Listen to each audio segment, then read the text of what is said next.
Hey, everybody, welcome to the Squeegee U podcast. I'm so happy to have you on with us. So, we've got Scott Ehrenkranz with us. He's the incoming president of the IWCA. How are you doing, Mr. Scott? Howdy, I'm doing well, my friend. How are you doing?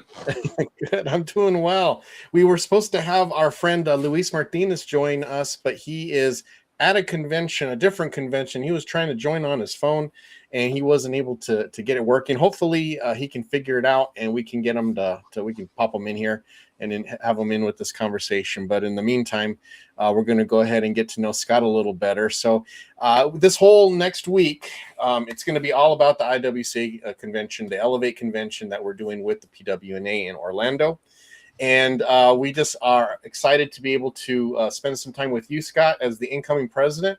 We know you have a lot of things going on, so we want to just get everybody excited for the opportunity to be able to come into this new year of the IWCA, all the things that you've got in mind. And so we wanted to pick your brain on that. But before we do, can you just tell us a little bit about your the way you got into window cleaning? I know you have a long history with it and with your company, the Texas Window Cleaning Company and waterproofing. Could you just fill us in a little bit, give us your journey and how you got to be on here on the board of the IWCA? Yeah, happy to. It's a pretty long journey for my family. I'm third generation owner of Texas Window Cleaning, now called Texas Window Cleaning Waterproofing. We made that change 2 years ago, but I'm third generation. The business started in 1947. My grandfather moved from New Jersey after cleaning windows for his uncle, found a struggling window cleaning company called University Window Cleaners from Rice University, and he bought their book of business like 1945, and then saw the opportunity for the high-rise world in Houston, and it's been in our family ever since.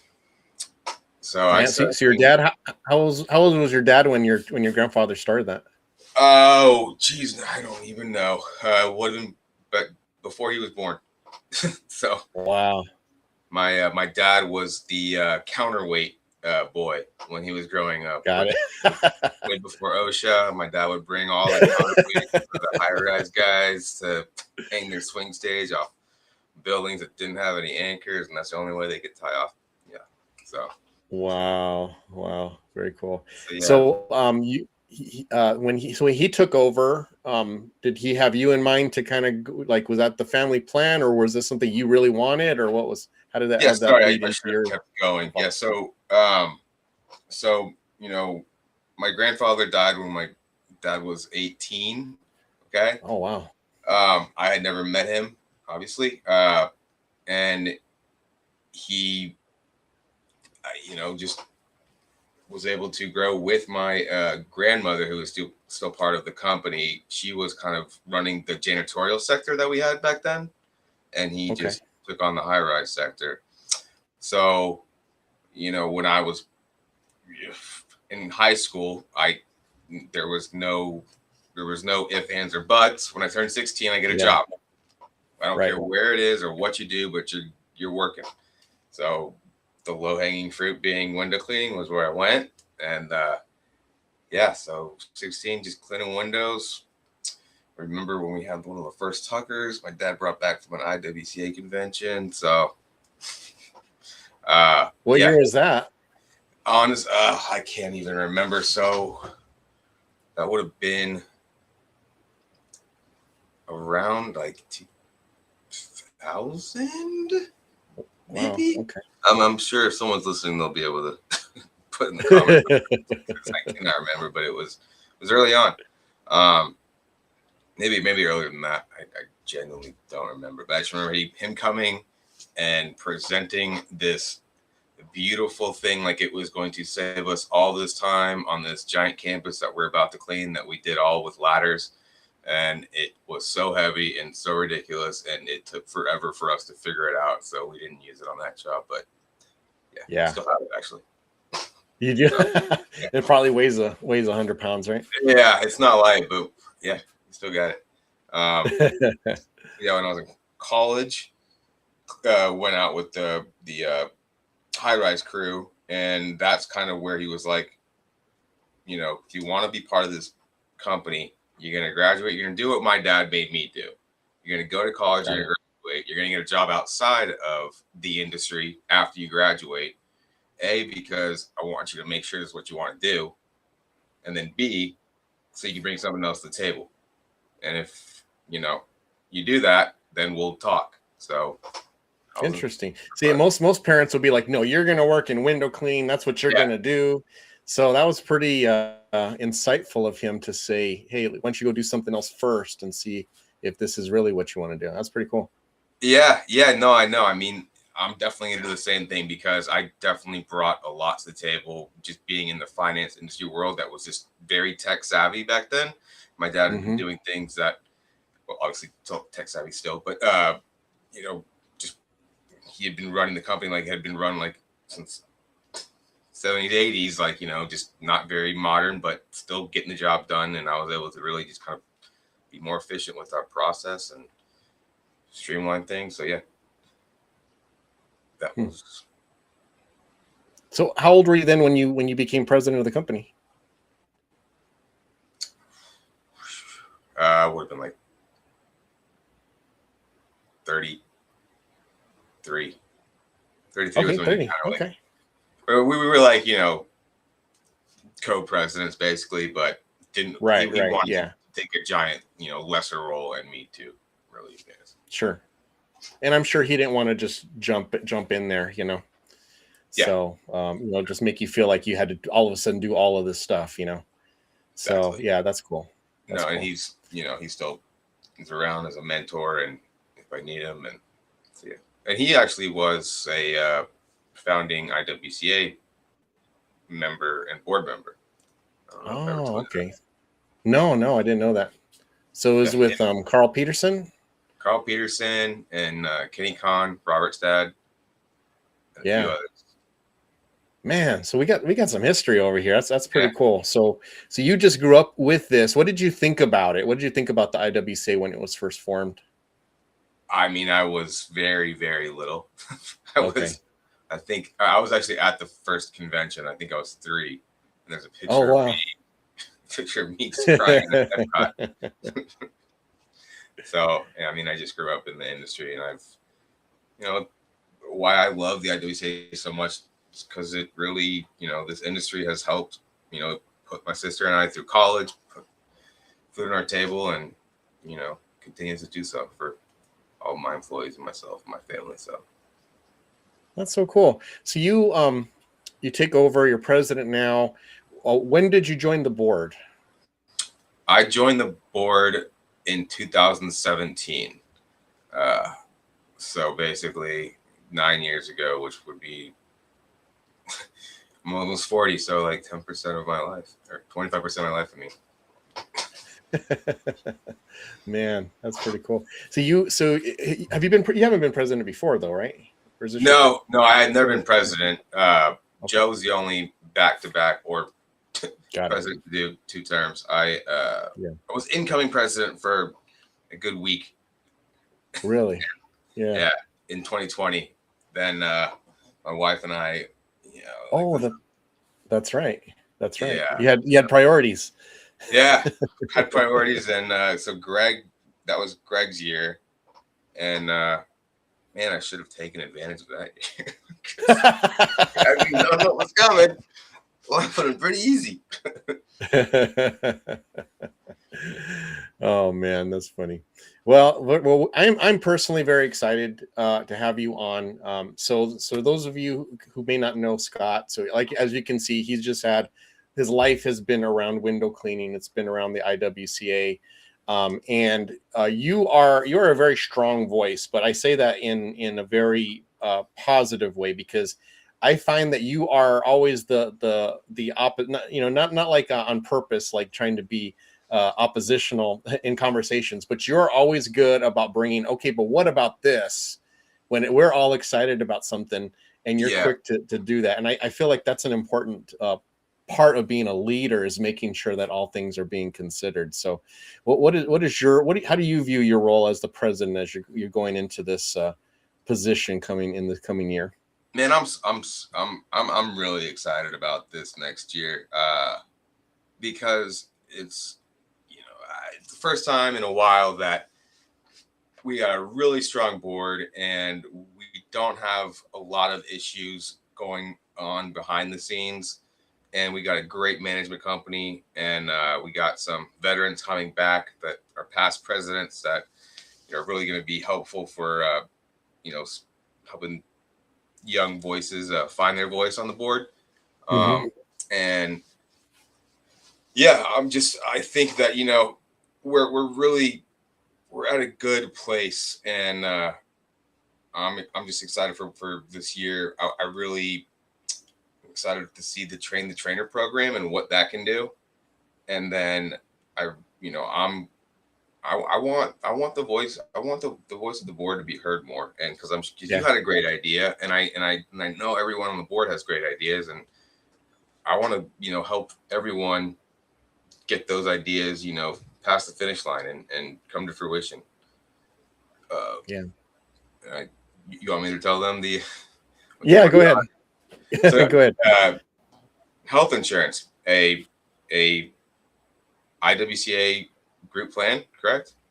Yeah, that's what we're working towards. And I think that would be amazing. And it's just those things that if you don't ask what different individuals on the board want or would like to see happen, then it's just going to be.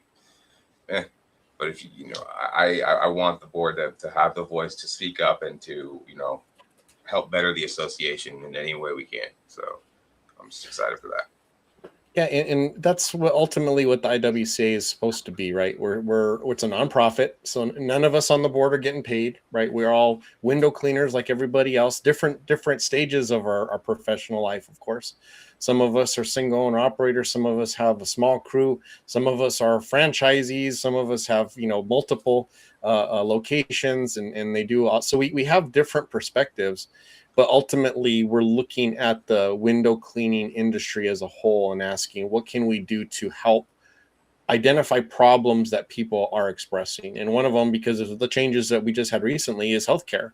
And a lot of single owner operators are struggling right now with that. And so we're working to hopefully fill that gap, at least if not with the perfect system, at least with something that could be a stopgap until they find whatever works for them. But it's not just in that, it's in with a lot of different things. And so could you just share with everyone how kind of the IWCA board meetings work? How do they function? When do we meet? A lot of people, they hear IWCA, it's kind of vague. It's kind of like, oh, okay, what is that? And I still meet people who've never heard of it. We definitely want to change that. We want people just to be kind of ubiquitous in our one of my big goals for this year is to just change that. Everyone should in this industry know what the IWCA is, because if you're interested in safety and education, then here you are. You should. Anyways, what the board meeting? So in person, they're 3 a year, right? Well, actually 4. I guess 2 at convention, then 2 throughout the year. And it used to be mandated until COVID. For obvious reasons, it wasn't mandated, and we didn't have them. But now that things are back, I'm going to push that everyone is present, because that's really where you get the good synergy and synergistic nature that the entire association at large needs, is just a good working board and board flow, and have them meet in person and discuss everything from every committee in details and how the board can better each small thing that we're discussing in the individual committees. We have safety and education committee, which a lot of RDS discussion currently, and it's great. We're really in the right direction. We have the glass committee. Great things, great stuff going on with Glass Renew. Cody there and his help, and all the folks that are on that committee are awesome and making strides this year. We got convention, which you and I are both on. Yep. And that's really how we get this whole thing figured out for next week. And what else? What am I missing? You're the chair of the social media committee, right? Yeah, for sure. We're trying to get a little more organized. Thankfully, we have some people who are just on the ball. So Lori, who's our kind of consider our executive director, that she's part of the management committee that our management company that we use, and she's kind of good about letting us know what needs to be posted and when and all that. And then we have some awesome people, Daphne, who is actually works for Luis. She's on the committee as well. She does all the formatting and makes it look real professional, and does the graphics and schedules the posts and all that. But that all takes people, right? I mean, anytime that done, and those are people who are not paid. So No, in fact, you're actually paying. yeah, exactly. We're paying, and I've done that. Luis is doing that currently, or we've put our own money down to try and get the message out on that. So we're definitely trying to streamline things. But you can see we have kind of our hands in a lot of different things, and we do try to spread it out. How many board members do we have right now? Oh, geez. I should have probably figured that out before I asked the question. Yeah, I don't know. Probably like around 10 or 12. Yeah, Something like that. It's almost a full board. Yeah. And so we all kind of share the load as best that we can. You know, obviously some are more active than others and have more availability. But the meetings that we have, the board meetings, something else we should know, we do have monthly meetings as well. Then those are on Zoom. So we have the 4 throughout the year, 2 of them at the convention, one before the convention and one after, with the new board members that join us, and then those who've left are not attending that one. And that's kind of the start of the new year, you know, for the IWC with the new president installed. And then we kind of start the business for the next people who are coming. So yeah, it's discussions, but I feel like right now we have a real solid board in which ideas can be expressed. We can talk about the pros and cons, but you see everyone's genuinely wanting to get stuff done. You know, we want to move. We don't want this to just, I felt like at least in my first year, there was a lot of meetings, but not necessarily things happening, you know? Yeah. That's frustrating when you're donating your time and you feel like you sat through an hour and nothing happened. And I don't feel like that's the case right now. Conversations, and it's just a hurry up and wait sort of situation. Yeah, hurry up and wait. Yeah. No, we're doing really well right now. So yeah, and you need a strong board to, you know, be able to push things past the finish line, and that's what we're, you know, doing. I'm loving it. Yeah, very cool. One thing that we talked on off air is the IWC Legacy Foundation. So that's something that was started by Greg Reed, and that was a fun. There you go. There's the legacy hat. And Greg was real passionate about it. He did a lot of hard work. We did have there was some things on the legal side with the entity and how it was set up that it's put us on hold. But we're hoping that with this next year that can get back on the board's radar as being a priority, so we can get that started. You want to talk a little bit about the Legacy Foundation and what it's set up to yeah, do? I mean, so Greg Reed, a past president, coming back on the board, started, you know, had an idea where how come we can't just, we got a pool of money. Why can't we just send them, you know, send a fallen window cleaner, doesn't have insurance, some money to take care of their hospital bills or whatever. So, you know, they're out of work for 2 weeks. Their family needs to eat. Can we just send them money? And so through that, we found that no, we can't just send them money because we're a nonprofit and there's a lot of, you know, legal issues with that. So set up the Legacy Foundation, where essentially donations go towards this foundation, and then if something were to happen to someone, member or not, we can send them money and hopefully, you know, help them to their time of trouble. And it's a really cool idea. We just never really ironed out how to get it done, and we did. And I think we're just like this close to pushing. Yeah, we are. So yeah, we of course had a lot to kind of work on prior to that, and when everything that happened, so it did have to sit on the back burner for a little bit. And we do want to note there's a lot of other people who are doing some pretty cool stuff too. You know, with WCR, they have their fallen window cleaner fund, and they have some money that they set aside to give towards those who have been injured or in the hospital, or to families who have lost a loved one who've died. as you know, on the job and those types of things. And I know I've know people personally who have benefited from their efforts. Of course, they're a commercial company, so they have income that they can draw from. So ideally, with the IWCA, the Legacy Foundation, we would get to the point where we could do fundraising and we could actually go and search donors who would be willing to donate money towards it on a regular basis. And so it would kind of take its life on its own. And I think that's where we got a little sidetracked, or not sidetracked, but we kind of ran into some difficulties, was separating the IWCLF from the IWCA legally and giving it its own foundation and giving it apart from the IWCA, which is more of an educational type of organization. And so that's the next step. Once we can get that done properly, now we can start giving attention to it.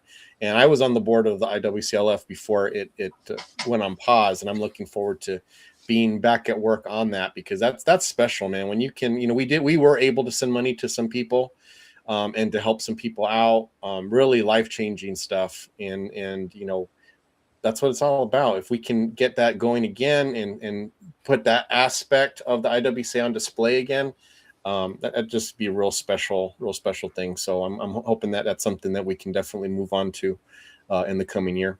Yeah, agreed. I have no doubt that we'll be able to get that, you know. Yeah. I mean, knowing Greg, already got some ideas and he's already in the works. Oh, he already had plans, man. I remember right before we stopped it, he had plans on how we were going to do fundraisers, and we were going to have like golf and things, and yeah, he had all kinds of events planned. So he's a good schmoozer. So we gotta tap into his abilities again, for sure. Definitely. So can you tell a little bit about what you've been doing this year? So you've been, so just so everyone knows, the incoming president, the current president, and the past president kind of formed their like an executive committee, and you guys do a lot. What have you been doing as the incoming president to kind of prepare yourself for when you actually get the gavel? What have I been doing? Well, you know, like I said, I've been on this board for almost 10 years at this point. So I've preparing. I don't think there's anything more you could possibly do. But you know, this year we've really just been trying to figure out, work out the PWNA co-convention that we're stoked about, and make sure that in 2027 we're doing a co-convention. And so, you know, in recent weeks, I can speak to that, in months, you know, that's been more where our, you know, time and energy has been spent. Is we wanted to have something signed, and you know, for 2027 prior to convention, so that we could have a location, can announce it. But we are waiting until after convention, so we can really find a good. We don't want to rush it, you know. So yeah, there's a few places that we're looking at, and hopefully we can get that, you know, that figured out, and have people ready to sign up or soon thereafter convention. So doing that has been, you know, 2 different boards working together. I mean, it's hard enough when you know you got one board, but you got 2. So it's trying to really figure out their needs and our needs, and how we can make sure that they're all met, you know. And so we got, I mean, the good news is this convention currently, I believe we had a call this morning. We're at like 780 for combined attendees, which is better than, you know, the IWCA or the PWNA have had ever. If I'm not mistaken. Yeah. So that's huge, and we're completely sold out. And if you need a room, let me or Gabe know. We'll send you some links to some places. Yeah. But yeah. And just so you know, the main hotel is sold out. I mean, we don't have any more of the IWCA, you know, links to that, but we do have others that we've called around, and we've got some pretty reasonable priced that are nearby that you can take advantage of. So we want to direct you. But that's, I mean, that shows how well this convention is doing. And I can't say enough what a challenge it is to have 2 established long-term organizations who have their way of doing things and are used to, you know, having control over certain things. And now we are checking with each other. it's a lot of work. And the fact that we are doing so well with this Elevate Yeah. convention is a testament to everyone's desire to really want to get this done, to see the benefit to both industries, window cleaning and pressure washing. That everyone is like, hey man, what do we got to do to make this work? All right, this is what we need. This is what you need. Let's meld it together. Let's figure out what we can do to make everybody happy. And for the most part, I mean, with just a few little minor hiccups, we've been able to get this convention with the branding, the promotion, and two, the results. With all the booths are sold out. There's no empty booths anymore with the trade show. We got a full speaker lineup. I don't think I've ever seen a convention with this many speakers. You know, it's one of those where you almost want to bring 2 or 3 people from your company so you can split up and take the classes that are going to be there.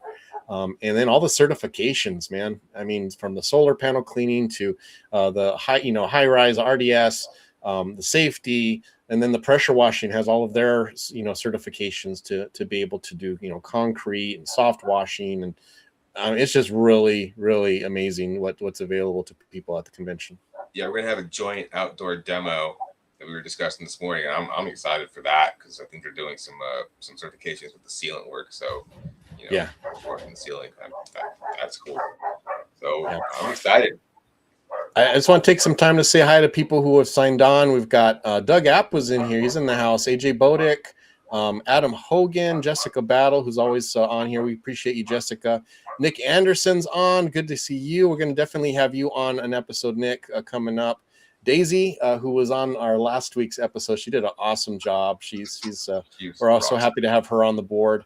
And then Kevin Hargis popped in and said that first he says, hey, Scott, soon to be El Presidente. And he says he might have to crash a board meeting to liven things up. So, Kevin, if you show up, that means that you're on the board again. So just, think about that. We'd love to have you back on. Kevin, you want to crash the board meeting? You got my blessing. Awesome. Oh, Jason Gulick is on. Craig Hensel is on too. Nice to see them in here. So, yeah, good stuff. So, thank you all for. If you have any questions about the IWCA or with Scott personally, please feel free to ask. We can definitely include that in here. Okay, so you're going to be president now. So can you talk a little bit about some of the committees that we have that maybe people who are not familiar with the IWCA are not, may not even know exists? Like one that comes to my mind is the Glass Committee. Can you tell a little bit about why that exists, first of all, and why that's important for our industry as a whole? Why does that exist? That exists because that is the surface that we clean. That is what makes us money. And you have to know the science behind it to know you're doing it correctly for the organization. Otherwise, you're going to do a lot of damage if you don't know that, you can put this chemical on this glass and that's going to burn it.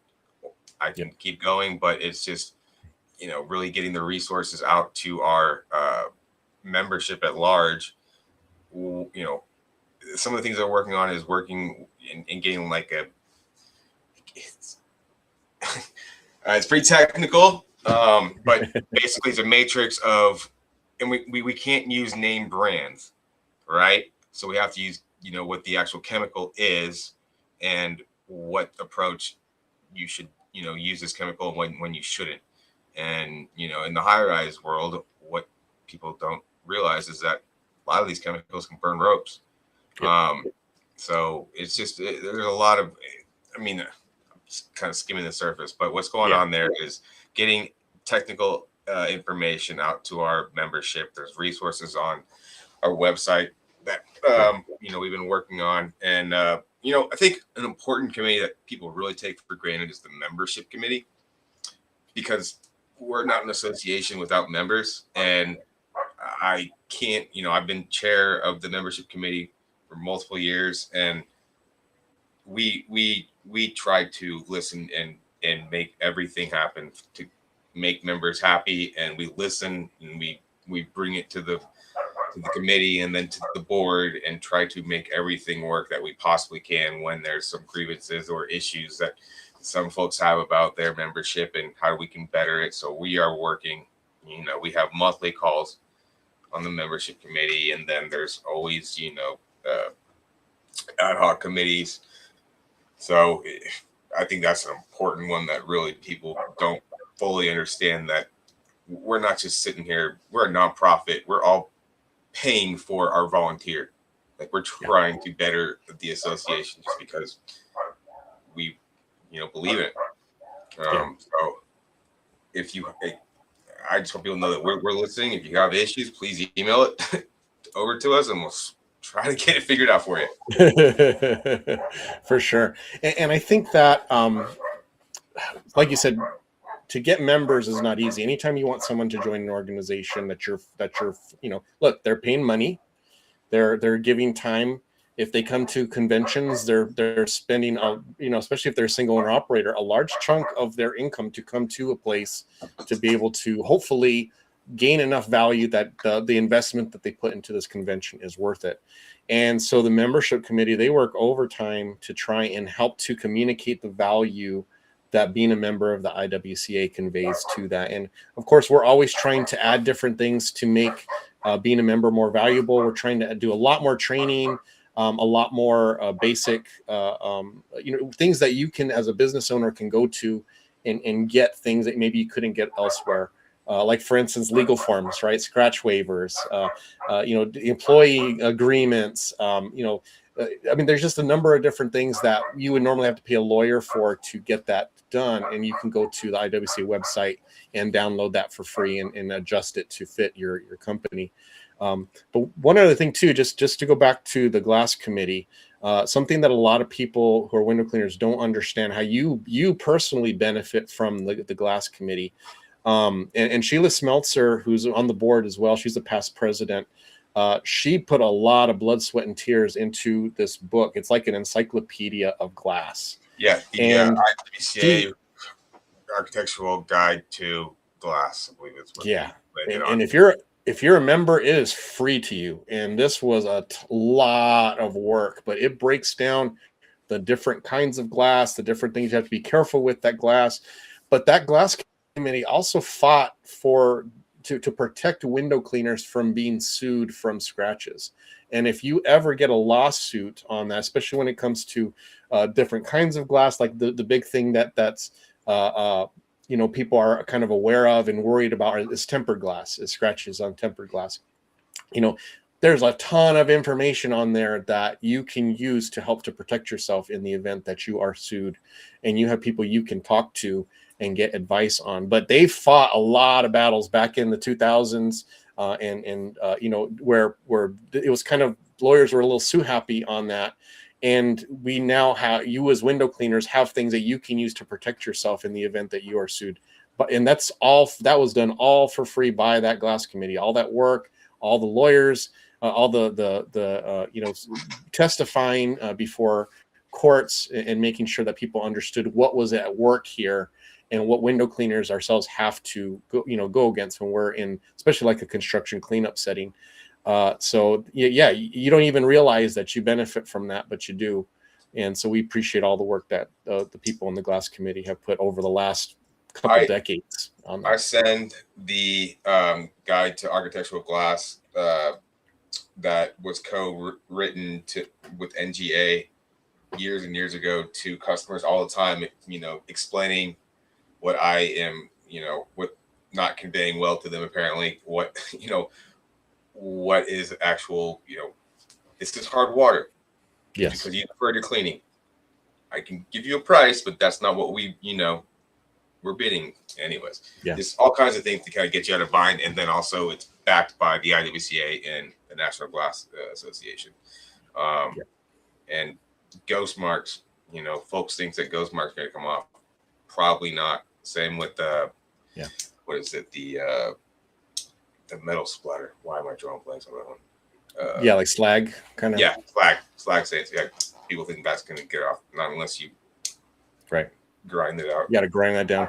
And speaking of that, Cody Thomas, who he owns Glass Renew, he also put together a nice book on scratch removal and hard water stain removal. That also is available to IWCA members. You just go to the website, you can download the digital version of that. But at the convention, like last year, he was handing them out, big old thick. And I have that in my, because I do scratch removal as well. In my, a container where I keep all my equipment is that for it, just in case I have questions when I'm on site. It's a guide that you can flip to when you run into specific problems, and he can help you to figure out how you can get over those. And slag is one of them. That's got its own section, and pits from when people cut bricks or tiles and it flies into the glass. How to grind that down properly and do it where you're not going to leave that fisheye effect on it. So yeah, I mean, just tons of stuff that's available that you don't even think about. And if there's ever anyone that gets into legal issues or has questions about glass, please email it to info@iwca.org or .com. Can't remember, one of the two. .org. Because the Glass Committee is the most altruistic group of individuals I've ever met in my entire life, and will help in whatever way they can and point you to places if they can't personally help. So yeah, dozens of years of experience in there of the people who are on there, and just like they're just glass nerds, man, and they're proud of it. They just know so much about it. Cody and some of those guys just go back and forth for an hour. It's amazing. It's really fun. Excellent.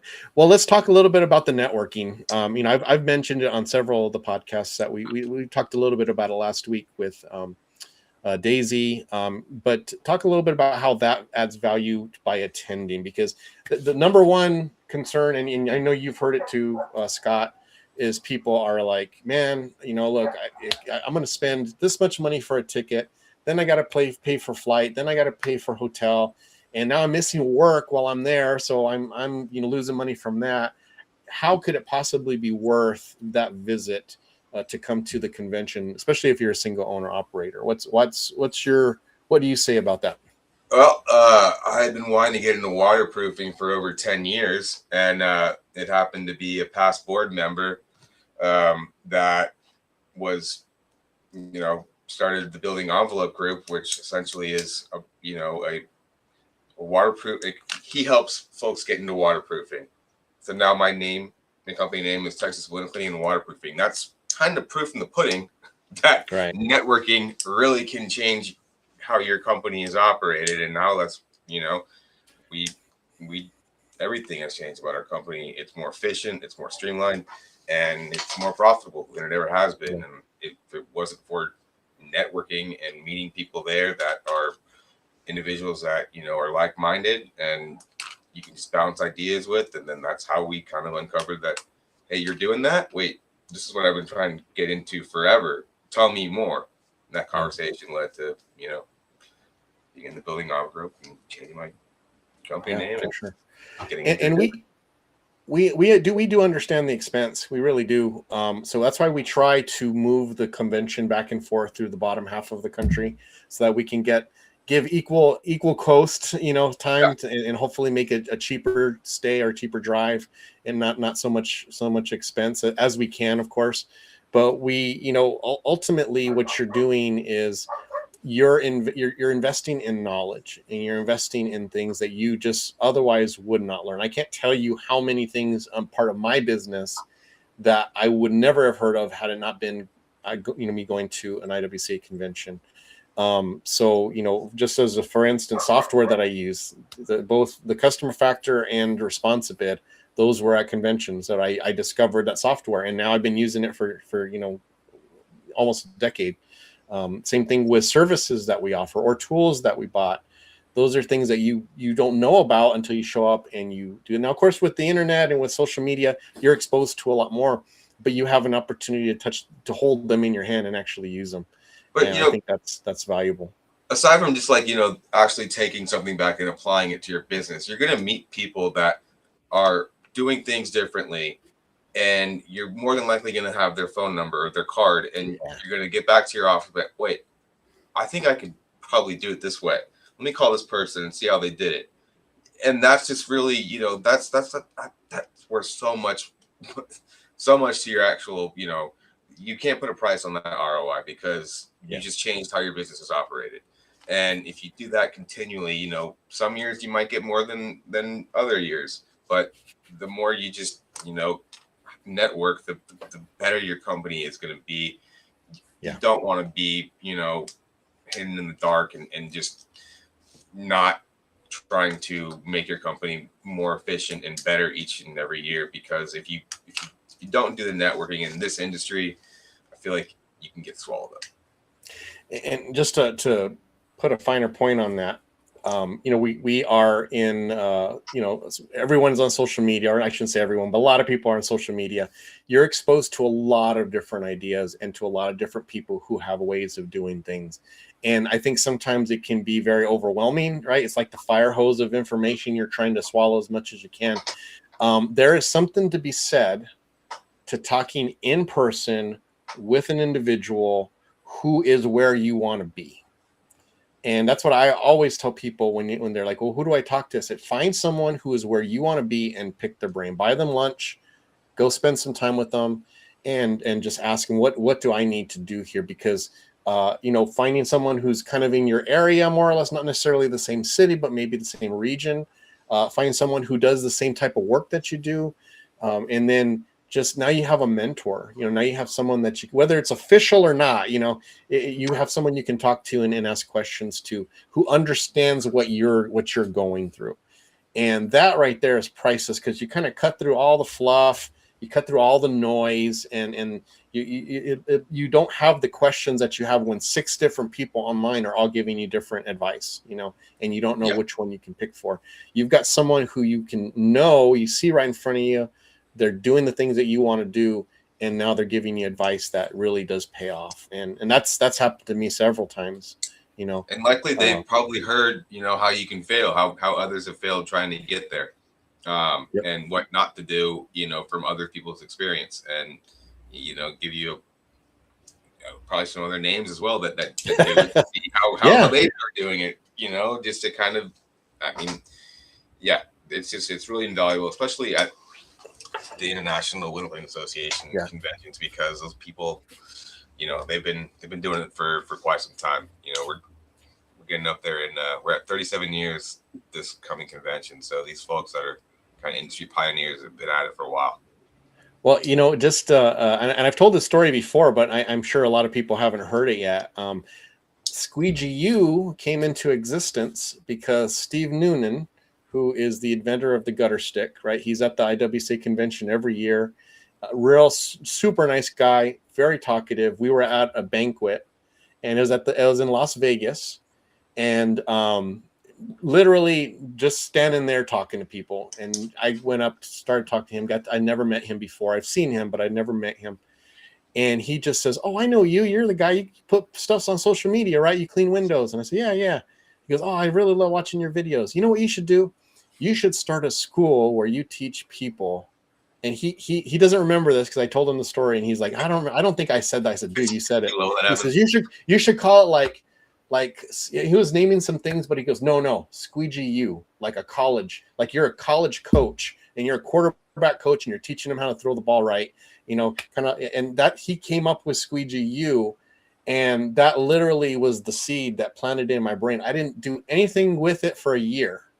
I just thought about it. I didn't tell anybody about it. It just sunk in there, and it just slowly grew until the next convention is when I decided I was going to actually start doing something about it. But I started planning, right? And I started compiling information. I started compiling plans, getting a rough outline of how I thought, if I did it, how I thought I would do it. And then when the time was right is when I started actually implementing it. But that was from a convention. That's someone who's not even a window cleaner. Story. I love it. Yeah. But again, it's the exposure to those types of people, the doers, right? The ones who are creative and have those business minds. And he even said, he goes, "That's yours. You take it, you keep it." And when he's like such a cheerleader for me now. And every time I see him, he's like, "Oh, tell me what's going on, Squeegee," because he's just so excited that someone took his idea and went with it, Yeah. And makes me want to go buy gutter stick. Like the guy ever. Exactly. But that's what conventions do. And that's why we're always trying to pushing it and just say, hey man, just experience it. But it does take effort. It does take, you have to exert yourself to get the most out of them. So if you plan to just show up and just stand around, yeah, you're probably not going to come back the next year because you're not going to think you got your money's worth of it. But if you talk to people, you attend the classes, you attend the specific classes on things that you need to learn about, now you start to see where the value is in the conventions, and you won't miss one. I mean, it's just really something that is special. It's just like a gym, man. You can't just go there and stand around. That's You right. got to put in the work once you get there. See the results. Yeah. Oh, so Jason Gulick says, did you give him a shirt or hat? No, but he will absolutely get a hat this year. I'm going to be printing up some hats for people who buy some of our programs, and I will reserve one for him because he absolutely deserves it, and I know he'll love it for sure. Yeah. But very cool. Well, we're just about done wrapping up here. Is there anything that you want to share as you head into your presidency of the IWCA that you haven't already shared? Oh, I don't know. Is there anything I want to share? Is there anything I should share that you're like trying to? No, it's just up to you. I just want people to know he's a family man. He's got a wife and you know, one child or two. One. Right one. One. All right. So he's got responsibilities, and he's got things that he definitely wants to do, and he takes time to devote and dedicate to the IWCA, and it is purely altruistic. He's not someone who ever wants a spotlight. He's not somebody who you know, expects people to kind of, you know, worship him or give him all this praise. He's always behind the scenes working hard, and I'm so glad that now he's going to be at the head of the table for a year, and we're going to get to learn from him and his years of experience, not only just in the industry, but within the IWCA. That's the type of person you want taking the lead. So I'm excited for you, Scott. Thanks, man. I appreciate that. Yeah, that's like the nicest thing ever. I appreciate saying that. I'm definitely not one that wants to take the limelight or be in the limelight or be the center of attention. No, I'm just back, working and making sure everyone's happy and we're doing well. I was gonna say my son's name is Henry, named after my grandfather who started the company. Oh, so that's sweet. Yeah, full circle. They'll be there on Thursday to see me get what do they call that? I guess inaugurated. There you go. That's the word. Yeah. Nice. Well, I'm excited for that, and excited to see them. And Katie, right? Is your wife's name? Katie's my wife. Yes. Yeah. So I'm looking forward to see her again. She's a sweetheart. But yeah, the board is filled with people like that, and because I'm on the social media committee, it's about the branding. So I'm glad that I can help people to get to know you better. I do hope to. We had Daisy on last week. She did an awesome job. Although she's pretty active on social media and she's getting more into it. But I look forward to as we go on, putting more board members on the show so that people can get to know who these hardworking people who are working behind the scenes and not asking for any praise or any type of promotion of themselves to help just people all the time, you know, and that's what it's all about. It's just us helping people, helping fellow window cleaners to get home safe with their families and make a few bucks so they can make a living and provide for the people they love. So that's what it's all about. Exactly. It's a labor of love. It's a very expensive labor of love that we have, committed to, and where we love doing it. And I appreciate you having me on and saying all the awesome things. I think the utmost world you gave, and it's gonna be a fun year. Yeah, it will. And just real quick, so the reason why I'm on the board, because I never really wanted to be on the board because I'm busy, but I had probably a team of, let's see, it was you, it was Greg Reed, trying to think of who else. There was like 4 guys who were kind of longtime board members who just kept bugging me and saying, when are you going to be on the board? Come on, you should be on the board. And I just David, saying, no. Who's David, that? David. Yes, Knowlton. David Knowlton. In fact, just a really cool story about David. It was when he was inaugurated as president, that was his year. Right. And that was in, I want to say, San Diego. And that was my second IWCA convention. That guy was so kind to me. And he, even to this day, he tells, because I took a picture of, a selfie with us and I posted, I got to meet the president of the IWCA. And he, to this day, when I see him, he'll say, man, you know, when you posted that, you know how good that made me feel? That just made me feel so special, and I really appreciate it. But he ran and got me, because he had asked me, hey, did you get one of our new wallets that we made? And I said, no. And so he I'm not even just joking when I say ran. He ran down the hallway because he was worried that someone would pick it, would get the last few out, and he wouldn't get one. I wouldn't get one. He ran, grabbed me a wallet, and brought it to me. He goes, oh, you deserve this. You've been here and you've been so kind to everybody. Here, take this wallet. And I just, man, who does that? If you're in a corporate setting, who would be that kind? I love that story, but as you say it, there's nothing surprising me about that. No, that's how it is. Yeah, for sure. But it's just those are the type of people who get on the board, and I'm glad to be part of that. And hopefully we can keep that coming, have some really solid people joining us and continuing that mission of the IWC. Yeah, we got a strong board, and there's some empty seats. If there's some, I think there's a few people that we can appoint if we need to, or not if we don't want to. Yeah, we've got a strong board, so if it ain't broke, don't fix it. Awesome. So just some news from Squeegee U. So next week, instead of our just one podcast that we're going to have on Tuesday like we normally do, Monday, Tuesday, Wednesday, and Thursday, we are going to have half an hour podcasts. So we're going to do Monday, same time, 4 p.m. Eastern. And I just want to introduce you to different people who have roles in the IWCA. And next week's going to be all about hyping up the Elevate convention and getting everybody excited about it. And just so we can talk about some of the things that we're going to do. And just so you can get different perspectives from people who themselves have benefited from coming to conventions. So we're going to do that. So just be ready. I'm not going to do it Friday. I'm actually heading out of town. This is going to sound braggy, but it's really not. I'm going to be running a marathon on Saturday. So Friday, I got to go up to Phoenix so I can get ready for that. Yeah, full marathon. Dude, I had a goal. Awesome. I've had a goal to do it in my 50s. I hoped to do it last year, and it just didn't work out. But this year, I'm going to give it a shot, man. So I've been training for the last 4 months. I'm sorry, I'm a runner. So this is. Oh, are you really? Oh, it's going to make the Mesa Marathon. Yeah, Mesa Marathon. I've run it before. I've done it about 4 years ago was when I ran. It's an awesome route. So it's great. It's not too hard, but there's definitely some hills to keep it interesting. Nice. But I'm excited about that. But Monday through Thursday, we're going to be all about the IWCA. Also, just want to make sure we promote a couple things. One is our consultant service. So we got some solid people on. We have one or two others that will be joining us, but for sure we have AJ Bodick, who is in.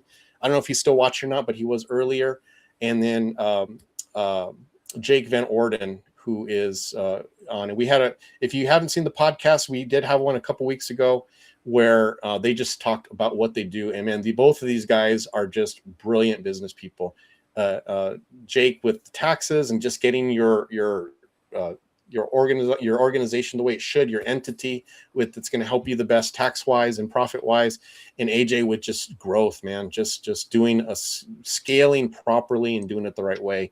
So I'm so happy to have them aboard with Squeegee U. And of course, I'm here for training and for culture and for office, organization. That's what I'm here as well.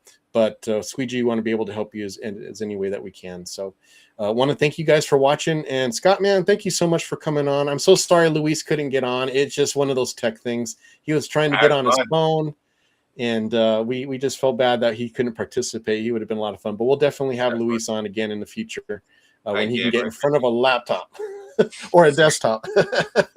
But dude, I'm so excited for your presidency. Thank you so much for all the stuff you've done for the IWCA. And the feelings definitely mutual, my friend. I appreciate you having me on and everything that you've been doing, man. All right. Well, I couldn't next week. We'll see you next week. You guys take care. Thank you again.